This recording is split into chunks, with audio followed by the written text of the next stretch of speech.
뉴스에 시작합니다. 김민수입니다. 조국 전 대표 부부가 광복절 특별 사면 대상에 올랐습니다. 조 전 대표와 부인 정경심 전 교수를 비롯해 최강욱 전 민주당 의원까지 사면 심사를 통과했습니다. 조 전 대표와 함께 입시 비리 사태에 연루됐던 당사자들이 모두 포함된 셈입니다. 이재명 대통령은 4년 전 대선 후보 시절 이 조국 사태에 대해서 변명의 여지 없는 잘못이라고 한 적이 있습니다. 그래서 이 대통령의 결단이 더 주목됩니다. 오늘의 첫 소식 이상원 기자가 보도합니다. 올해 광복절 특별사면 대상자 명단에 조국 전 조국혁신당 대표가 포함됐습니다. 어제 열린 법무부 사면심사위원회는 조 전 대표를 포함해 배우자인 정경심 전 동양대 교수와 최강욱 전 의원 등을 사면 대상자로 선정했습니다. 조 전 대표는 자녀 입시 비리 혐의와 청와대 감찰무마 등 혐의로 징역 2년 실형이 확정돼 복역 중입니다. 정 전 교수는 자녀 입시 비리 혐의로 징역 4년을 선고받고 지난해 6월형이 만료됐습니다. 최 전 의원은 조 전 대표 아들에게 허위 인턴 확인서를 써준 혐의로 지난 2023년 대법원에서 징역 8개월에 집행유예 2년을 선고받았습니다. 여권 관계자는 같은 사건의 관련자들이라 한 번에 사면해줘야 한다며 조 전 대표만 해줄 수는 없다고 말했습니다. 이재명 대통령은 4년 전에는 조국 사태에 대해 사과했습니다. 더불어민주당이 우리 국민들께 공정성에 대한 기대를 훼손하고 또 실망시켜드리고 아프게 한 점은 변명의 여지가 없는 잘못입니다. 사면 심사 대상자에는 보수 진영의 정찬민, 홍문종, 심학봉 전 의원 등도 포함됐습니다. 채널A 뉴스 이상원입니다. 조국 전 대표의 사면과 복권이 아직 결정된 건 아니지만 정치권은 벌써부터 들썩이고 있습니다. 조 전 대표가 정치 활동을 재개할 경우 정치권 역학 구도에도 적지 않은 영향을 줄 거란 관측이 나오고 있습니다. 내년 6월 지방선거나 이 재보궐선거 출마설까지 각종 시나리오가 쏟아지고 있습니다. 정현주 기자입니다. 법여권에서 조국 전 조국혁신당 대표의 국회의원 보궐선거 출마 가능성이 거론됐습니다. 지방선거와 동시에 국회의원 보궐선거가 있지 않습니까? 예. 그 국회의원 보궐선거에 출마할 수는 있겠죠. 그건 필요하다고 봅니다. 자녀 입시 비리 등 이른바 조국 사태에 대해선 내란 세력의 기획이라는 주장도 나왔습니다. 내란 세력이 처음부터 기획해서 과도하게 몰고 간 측면이 있거든요. 정치검찰의 그런 난동이었기 때문에. 내년 6월 3일 국회의원 보궐선거 확정 지역은 이 대통령 지역구인 인천 계양을과 강훈식 대통령 비서실장 지역구인 충남 아산을입니다. 공직선거법 위반 혐의로 재판받고 있는 의원들이 더 있어 추가 보궐선거 지역이 나올 가능성이 있습니다. 조 전 대표가 복귀하면 내년 지방선거에서 조국혁신당의 존재감은 커질 전망입니다. 서울과 부산 등에서 여당과 후보 단일화를 통한 흥행몰이에 나설 거란 관측이 나옵니다.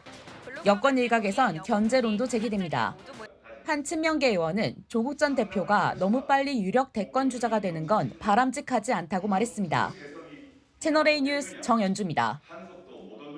이번 사면 건의 대상에는 조국 전 대표 부부와 함께 윤미향 전 민주당 의원까지 포함된 것으로 파악됐습니다. 일본군 위안부 피해자의 후원금을 횡령한 혐의로 4년간 재판을 이어오다가 지난해 징역형의 집행유예를 확정받은 지 9개월 만입니다. 이어서 이혜주 기자입니다. 윤미향 전 의원이 이재명 정부의 첫 광복절 특사 심사 대상 명단에 포함된 걸로 확인됐습니다. 윤 전 의원은 지난 2020년 9월 일본군 위안부 피해자 할머니들의 후원금 등을 횡령한 혐의로 기소돼 지난해 11월 대법원에서 유죄가 확정됐습니다. 4년 2개월 만에 형이 확정된 건데 그 후 단 9개월 만에 사면 대상에 포함된 겁니다. 집행유예 기간은 채 끝나지 않았습니다. 잘못이 있다면 상응하는 책임을 지겠습니다.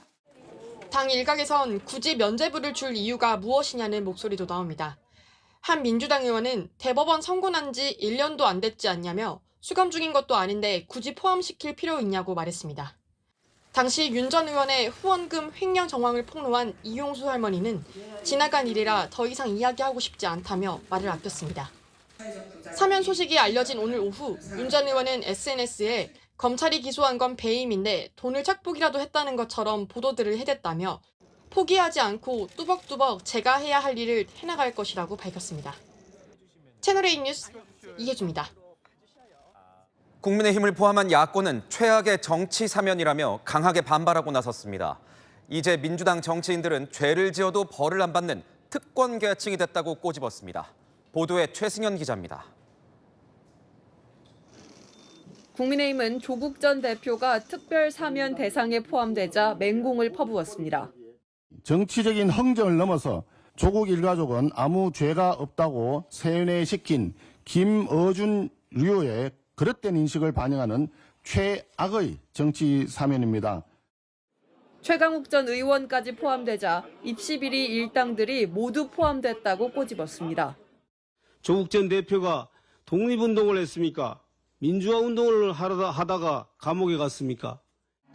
지난 대선에서 조국혁신당이 후보를 내지 않고 이재명 대통령이 당선되도록 도운 데 대한 보은 성격의 사면이라고도 지적했습니다. 조국 전 대표의 사면은 광복절 특사가 아닙니다. 빚쟁이들의 청구서를 처리하는 대선 청구사 특사일 뿐입니다. 김문수 당대표 후보는 조국을 구할 것이 아니라 조국을 위해 일해야 한다고 일갈했습니다. 사면 대상에 위안부 피해자 후원금 횡령 혐의로 유죄가 선고된 윤미향 전 의원이 포함된 것도 도마에 올랐습니다. 주진우 의원은 이제 민주당 정치인들은 죄를 지어도 벌을 안 받아도 되는 특권 계층이 됐다고 비판했습니다. 채널A 뉴스 최승현입니다. 네, 정치부 이남희 선임 기자 나왔습니다. 광복절 특사 심사 대상에 조국 전 대표는 물론 이 부인도 포함이 됐습니다. 이렇게 되면 조 전 대표 일가가 모두 면죄부를 받게 되는 겁니까? 그렇습니다. 시계 앞으로 좀 돌려볼게요. 조국 전 대표 부인 정경심 씨 자녀 입시 비리와 사모펀드 의혹 수사가 시작된 게 2019년 8월이었습니다. 그 다음에 12월에 정경심 씨가 1심에서 징역 4년을 선고받아 법정 구속이 됐죠. 그리고 2023년 9월에 가석방이 됐습니다. 형기를 11개월 앞두고 출소를 한 겁니다. 지난해 12월 구속된 조 전 대표 형기가 약 3분의 2나 남은 상황이죠. 그런데 사면이 확정되면 조 전 대표 일가비리 약 6년 만에 면죄부를 받는 셈입니다. 조 전 대표 부부에게 적용됐던 혐의가 어떤 것들이 있었죠? 일단 대부분 약간 국민 눈높이에 맞지 않는다 이런 비판을 받았던 것들입니다. 먼저 조 전 대표 자녀 인턴 증명서를 허위로 만드는 등 입시 비리로 유죄를 받았습니다.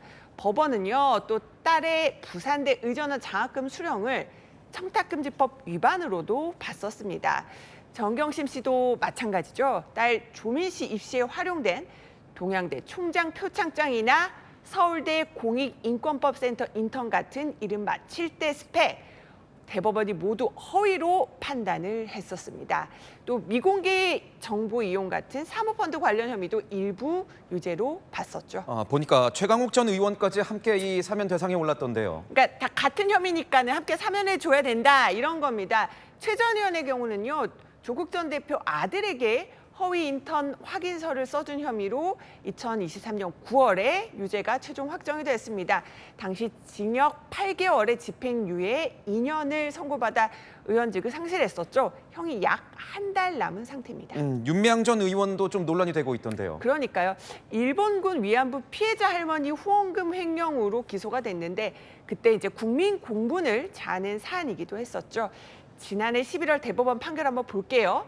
업무상 횡령, 또 기부금품법 위반, 또 보조금관리법 위반 등 3개 혐의에 대해서 최종 유죄로 판단을 했습니다. 그러니까 사적으로 쓴 후원금만 8천여만 원에 달한다. 그리고 고 김복동 할머니 조의금 1억 3천만 원 가량을 개인 계좌로 모금해서 유용한 것도 인정이 됐습니다. 특히나요, 윤 전 의원 재판은 4년 넘게 걸려서 결국 21대 국회의원 임기를 모두 채운 것도 논란이 됐었거든요. 그렇게 재판은 길었는데 유죄 확정 단 9개월 만에 사면 대상에 오른 겁니다. 조희연 전 교육감도 포함이 됐죠? 그렇습니다. 조희연 전 교육감 같은 경우는 지난해 8월에 최종 유죄 판결을 받고 교육감직을 상실을 했었죠. 전교조 해직 교사들을 특히 채용한 혐의입니다. 당시 법원이 선거법 위반 전과 때문에 해직된 교사들 특별 채용 전형을 만들어서 복직시킨 것을 직권남용으로 판단을 했었습니다. 송원석 국민의힘 비대위원장이 부탁을 했다가 네. 철회한 그 명단도 이번에 좀 포함이 됐죠. 포함이 됐어요. 여권 관계자 이렇게 말을 하더라고요. 균형 맞추기 차원이다라고요. 송 비대위원장, 내가 전달한 사면 명단 철회한다고 사실 최근에 밝혔지만 이미 전단된 걸 어떻게 무효하겠습니까? 자, 홍문종 전 의원 횡령 배임 혐의, 또 심학봉 전 의원과 정창민 전 의원은 뇌물 혐의로 유죄를 받았는데 이번에 사면 대상에 포함됐습니다. 국민의힘은요, 조국 전 대표 일가가 사면 대상에 포함된 건 오늘 굉장히 많이 비판을 했었는데 이 3명의 전직 의원이 포함된 것에 대해서는 언급이 없었습니다. 당초 여권에선 정치인 사면이 거의 없을 것이다 이렇게 했었는데 대거 포함이 됐습니다. 일단 고심 끝에 여권 핵심 관계자 이렇게 말을 하더라고요. 그냥 어차피 사면할 거면은 한 번에 몰아서 하는 게 낫겠다 이런 판단을 했다고 하더라고요. 비판을 감수하고서라도 지지율이 높은 집권 초기에 하는 게 낫다고 판단한 걸로 보입니다. 하지만 경실련 오늘 이런 입장을 내놨습니다. 공정성에 대한 의문과 오해를 불러올 수 있다고 강하게 비판을 했습니다. 네, 잘 들었습니다. 지금까지 이남희 선임 기자였습니다.